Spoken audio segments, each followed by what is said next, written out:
Hi everyone, it's Trishna. Happy Saturday. Time for another live video here in the Facebook group or on YouTube when I post this up afterwards. If you are on watching live or on replay, go ahead and say hi in the comments below, regardless of what platform you're on. I do go back and like and respond in the comments. Today I still have my allergies, and if you're as confused about why I have allergies in the winter as I was, in Texas we have cedar trees. I looked this up, and apparently right now the cedar trees are wreaking havoc on people's allergies, so that's why. So I still have that, still have my cough drops and candy cane and water just in case. I may have a coughing fit, but hopefully not. Okay, so today what we're going to be doing is we're going to be talking about how to stop negative thoughts. Now, I get this question a lot, and I see this question out there even more often than I get it. So, like, I see it on Reddit, I see it on forums, I just see it all over the place in the law of attraction and spiritual community. So, that's what we're going to be talking about today. Now, this video I think is going to be relatively short. I think it's going to be about 10 to 12 minutes because I'm actually going to split this topic up into two parts. Today, we're going to be talking about the foundations of how to stop thinking negative thoughts. And if you hear the word foundations and you're just like bored and want to click off, just hold on because I understand whenever I hear the word foundations or basic or beginner or something like that, it makes me want to just click away. It makes me think that it's boring and I just want to move to the advanced stuff. But seriously, like watch this video because this foundation is going to be really, really important. It's going to build a very nice baseline within yourself that's it's just going to make it a lot easier to handle the part two stuff, which we will talk about next time, which will be more of the practices. So just hear me out on what I have to say in this video. And also, if after watching this video you want to skip ahead and see what my personal process is for this, then go to my Law of Attraction playlist on my YouTube channel, and it's like videos 3, 4, and 5, I think. Yeah. There's 3 videos where I talk about how to heal your energy and emotional blocks. And that's really more of my process, but in these videos I'm going to be talking about other processes to use because everybody has a bit of a different style and something different that works for them. Okay, so let's get into this. So the first thing is whenever you're trying to stop your negative thoughts, or if you're asking the question, how do I stop my negative thoughts? How do I stop this whole process that, I start thinking a thought and then it just unfolds and unravels and just keeps going down this path and I can't stop it. So the first thing that you need to think about when that happens is when you are trying to work on your mindset, you're not actually trying to stop something. So you're not trying to stop your negative thoughts. What you're actually doing is you're trying to think more positively. So you're not trying to stop something, you're trying to do more of something else. Hey, Alicia! Thank you for saying hi on live. I love it when people do that. Yeah, yeah, I think this topic is going to be super, super helpful for a lot of people because I know even I struggle with this at times, but I like know how to work myself out of it. So that's basically what I'm going to be sharing on that. It's like the foundations and then the practices going forward. So yes, whenever you're working with your mindset, you have to remember that you're not trying to stop something.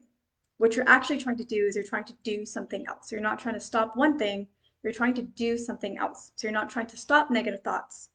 What you're trying to do is you're trying to think positive thoughts. So I think that that kind of mental shift is really going to help out because when we think I have to stop doing X, Y, Z, it almost feels like punishment. It almost feels like something that we're doing wrong. And also, it's like that whole analogy of if I were to tell you to stop thinking about a big spotted elephant in the room, you would think about a big spotted elephant in your mind because the subconscious and mind pictures immediately what you are thinking about, and then it just focuses on that one thing that you said not to do. Or with little kids, when you're telling them don't cross the road or don't say these words or don't touch that, what do they want to do? They want to touch it, they want to run across the road, they want to eat whatever you told them not to eat. So our brains are wired to do the things that we tell it not to do or to just do the things that we have it focus on. So don't focus on stopping the negative thoughts. Focus instead, shift your focus to thinking more positive ones. And I think that that will really help mindset wise because I think it'll help you relax because again, you're not punishing yourself, you're not trying to cut something out of your life. And I think just working with the subconscious, it'll also help you out because you're now focusing on something else, and that's just going to perpetuate with the law of attraction. Whatever you focus on persists. So if you start focusing on positive thoughts, that's what's going to persist. So think about it that way. You're not trying to stop something, you're trying to do something else. All right. Also, the law of attraction and mindset work is supposed to be fun. It's not supposed to be this constant battle with yourself. Yes, there's a part of that because with mindset, it is a lot of work to shift things. I know a lot of people think, well, that's just wish fulfillment. But no, actually, mindset work is hard work. Like it is its own work. It's energy work. It's difficult. It's not easy. It's even more difficult than just reacting and doing action. It's really doing that inner work. So it is a battle, to an extent, but it is supposed to be fun. Whenever you manifest things, one of the things that we talk about in the manifestation community is learning how to let go. And I know we've all had experiences where we were trying to manifest something and we were trying super hard, and then we gave up on it or we let it go or we just thought it was never going to happen for us. And when we least expected it, our manifestation, our desire showed up. And that's because we let go. That's because we gave up the fight and we were more in a mode of relaxation about it. So be relaxed about negative thoughts. Don't focus on that. Just focus on this mindset shift of I'm not trying to stop something, I'm trying to do something else. And this is what I'm trying to do. I'm trying to think more positively. This is reminding me of a video that I have on my YouTube channel, which is something along the lines of don't fear negative thoughts. So if you haven't already seen that, I highly recommend that you watch that video. People seem to really like that video. So I think it's one of my more popular law of attraction videos on my channel. So definitely check that out if this is a topic that you've been struggling with. Okay, so the next thing is you need to know that you're already doing a really good job. It doesn't feel like it because you feel like you're fighting, you feel like you're struggling, but you are already doing a really, really good job with your negative thoughts. Because just the fact that you have the intention to think more positively, that alone, that intention and that effort alone is enough to start moving things. The universe is very much in favor of things that you want. And so even that little shift is a desire that you have. And even that little amount of effort, it's going to be rewarded. And also, most people are not working on their negative thoughts. So just the fact that you are trying to put in this kind of effort already sets you apart significantly. You're already in like the top percentages of people who are going to be successful with this because you're actually putting in the effort. So again, don't stress yourself out about negative thoughts so much because it's supposed to be fun. It's supposed to be a little bit more relaxing, and yeah, just try not to stress yourself out with that too much. Okay, so one thing that's really important to do is it's really important that you find something that you love, something that is uniquely yours, something that no matter what goes on in your life, whether it's good or bad, you always have this one thing that you love. Because that will give you a center. That will give you this stronghold, this place that you can always go to, where you can always find a way to feel good about your situation, regardless of what that situation is. So find something that you love. It can be a goal that you're after, it can be creative hobbies, it can be just regular hobbies, it can be reading, it can be, let's see, do I have anything else that I wrote on here? It could be just really loving your pets. It can be anything that you want that really makes you feel good and that is uniquely yours. So don't make it something that's like somebody that you love, like a partner. Don't make them that thing that you love. Yes, you can love them, but you need something that is uniquely yours that is not impacted by external factors, something that really is yours that you have that's not going to change regardless of what else changes in your life. So for me, I have certain goals that I really like that really kept me moving forward. And these were more personal goals. So it didn't matter if my career wasn't going the way that I wanted it to. It doesn't matter if my career I wasn't hitting the goals that I wanted to. I still had my own personal goals that I wanted to achieve that were mine. And so even if career wasn't going well or even if love wasn't going well, I had a distraction. I had something that I could go to in moments that I could really focus my attention on despite what was going on. So the reason why this is really important is one, it gives you that center, and two, again, you are moving away from trying not to do something and moving towards doing something else. You're not trying to stop negative thoughts, you're trying to think positive ones. So you need something that you can channel those positive thoughts towards, and that is that thing that you love. And it can be more than one, but it's that thing that you love. That's the outlet that allows you to focus on the positive, to really channel that positive thoughts on. So even if something is not going well in your life, you go back to this one thing that's always there, and it makes it easier for you to focus on good things, focus on the positive. So along those lines, another reason why this is so important is because we are all circuits. Whatever we input is what we're going to output. So if we are, now this is something that you can think about whether or not you want to do. This is something that I did do, but I had what I called a mental diet or like a vibrational diet. I know in the Neville Goddard community, the mental diet means something different. I didn't know about that term until very recently. So I used to call it my mental diet, but essentially, I was very careful about what I allowed into my mind and into my experience. So when I was younger, I really liked horror movies. I liked the idea of being scared, but as I became an adult, I didn't really like it so much. I wouldn't be scared while I was watching it, but when I was alone in my room at night, I would see the flashes, and I realized I didn't really like that feeling. I didn't like that feeling of fear and anxiety and being scared. So I cut out horror movies. I also don't really drink a lot of caffeine, so this is a little bit easier for me, but sometimes I'll notice that it makes me anxious. So I'm very aware of that. And I know how to consume it in smaller doses to where I can enjoy a Coke or something like that without it giving me anxiety because I didn't really like that feeling of being anxious. So there are different things that, oh, love songs. Let's talk about this. So love songs. I don't know what it is about like sad, sappy love songs. They can be so like addictive, especially when you're feeling sad because you feel like you can really relate to it. But I cut those out. Like I cut those out. I was like, why would I want to bring in these sad feelings, whether I'm happy or already sad? Why would I want to bring myself down or even lower?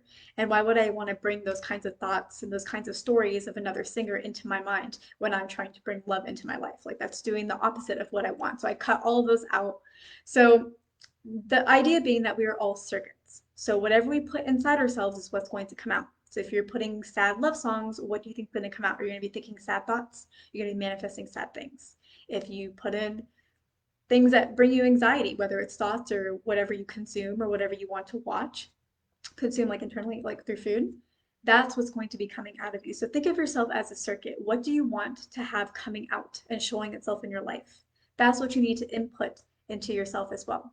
And I know that this has kind of tripped me up a little bit because I'm very focused on the spiritual community and the psychic community and things like that. And so when people would ask me what my hobby was, I would have nothing to say because, especially like at work, because all I thought about was like the psychic community and the spiritual community, and I couldn't say that in a traditional corporate world. So I just be like, all my inputs do not have are not like acceptable outputs, and I don't have any inputs that relate to the corporate world. So that's one thing. But we are all inputs basically in everywhere. We're all like not inputs, but we all are a circuit that has inputs and outputs. I do want to jump back just for a second here on things that you love. So yeah, because I'm gonna switch. So things that you love. So one thing, so I had goals, but then another thing, because you can have more than one thing, is I love animals. And I think that bunnies are the cutest things. I mean, I think all animals are the cutest things.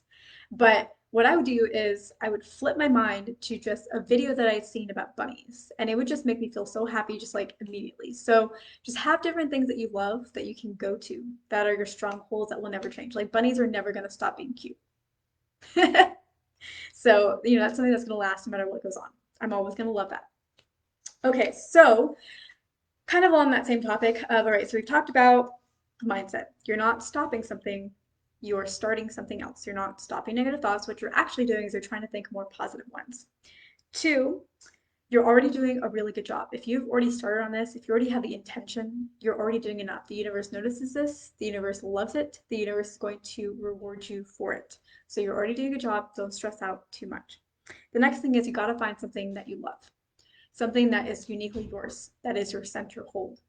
And you also want to, yeah, that is uniquely yours, your own center hold, that no matter what happens in life, you can go back to it. And it's that one thing or a few things that allow you to channel the positive thoughts towards. It makes it easy for you to pick up the positive thoughts or easier. And then we talked about how we're a circuit, sort of inputs and outputs. So if you want to have a mental diet or vibrational diet, let's reword it since mental diet is already taken by Neville. If you want to have a vibrational diet, then track your inputs. What are you allowing into your life? Because that's what you're going to be thinking about. That's what you're going to be feeling about. That's what you're going to be talking about. That's what you're going to be outputting. So what do you want to input? And I guess, okay. All right. So let's talk a little bit about hobbies and things that you can love if you don't know what that is for you. Maybe you don't have goals aside from career and love. right now at this point in time. So you're like, well, okay, that's a great idea. I think it's great, but like, what do I do if I don't have those? So I have two suggestions for you. The first one is reading. I think reading is very, very important. It can be fiction, it can be nonfiction. Just make sure the inputs are what you want them to be. But I think reading is super, super powerful if you want to stop thinking negative thoughts and if you want to train your train of thought to be more positive. Okay, why? Whenever you read something, if you just had a negative moment, if you go and you read something, then you're now breaking that thought because you have to focus on something else. So it provides a distraction. Okay, now you have this distraction, you're reading this story. The story starts to suck you in, and you start reading somebody else's train of thought. Even if it's nonfiction, you're reading their ideas, their thoughts. And when we do that, we're now shifting our train of thought, and we're actually reprogramming ourselves to think in this new way. And we're doing that all completely pleasure based. If you're reading fiction or if you're reading something that's nonfiction on a topic that you like. And I don't know if you've noticed, but there have definitely been times when I tend to read more nonfiction. There have definitely been times when I read nonfiction, and after a little while, not even that long at all, I will start thinking like them. I will start speaking like them. I will start writing like them. I will start having ideas like what their ideas would be like because they have trained me into their thought patterns when I read their work.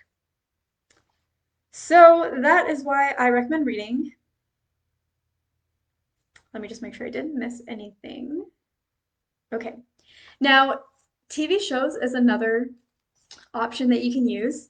I think it's a great option. It is also a distraction. It also sucks you into a story. It's a lot easier than reading because when you think a negative thought, then you kind of have to like focus on a book or word. So it's a little bit different versus thinking a negative thought and then watching something and just sucks you in automatically. So in that respect, shows can be really, really helpful. Between the two, I think reading is a little bit more powerful because it is more active, so you're more actively training your thought patterns versus watching like a show where you're getting sucked in, but it's a lot more passive. And so you're not really training your thought patterns. It's not so much the words. Because even though in the law of attraction community, we talk about how our thoughts are not about our words, they're really about the visuals that we invoke or that we see. Those visuals come from the words that we think as well. And those visuals we want to put words to them. So that's why words are actually really powerful. So when you read that, when you're reading words versus watching a show, it's going to be a little bit better at training your mentality, training you away from the negative thoughts that you're thinking into a different kind of thought pattern. And I think after you do that a bunch of times, not a bunch of times, a few times, you're going to start naturally thinking your own thought patterns. Now, with books and shows, you also have the option where if you are thinking a lot of negative thoughts and maybe you can't read in that moment, or maybe you can't watch a show in that moment, you can still go back to something that you read or something that you saw. You can go back to a part of the timeline or like a scene in the story or a scene in the show that you liked or that you last saw, and just thinking about that will break you out of your negative thought patterns as well. So that is basically what I wanted to cover today. Today's part one. We are going to talk about more techniques, and actually, did I already mention this? Here. No, I didn't. So we're gonna talk about it today because I feel like it fits. So, the last thing is one way to help with the circuit to bring in better inputs so that you have better outputs. Read inspirational quotes, read inspirational books, listen to inspirational podcasts. Just take in all those like inspirational self-help stuff that we sometimes have a guilty pleasure about. Just take that in because that input is going to be what your output is.